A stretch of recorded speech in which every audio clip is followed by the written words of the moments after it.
Kurnool traffic క్రమబద్ధీకరణకు రహదారి భద్రతా నిబంధనలపై పకడ్బందీ చర్యలు తీసుకుంటామని ప్రజలు ట్రాఫిక్ రూల్స్ పాటించి పోలీసులకు సహకరించాలని కర్నూలు జిల్లా ఎస్పీ విక్రాంత్ పాటిల్ తెలిపారు.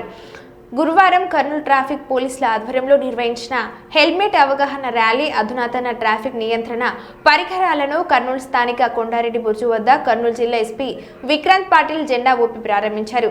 ఈ సందర్భంగా విలేకరులతో జిల్లా ఎస్పీ మాట్లాడుతూ సామాజిక బాధ్యతలు కలిగిన దాతల సహకారంతో ట్రాఫిక్ నియంత్రణను కర్నూలు మెడికవర్ హాస్పిటల్ 35 బారికేడ్స్, మైఫర్ ఫార్మసీ కళాశాల 10 బారికేడ్స్, కెనరా బ్యాంక్ 5 బారికేడ్స్ మొత్తం 50 అధునాతన బారికేడ్స్ ను అందజేశారని అన్నారు. వారికి ధన్యవాదాలు తెలియజేస్తున్నామని అన్నారు.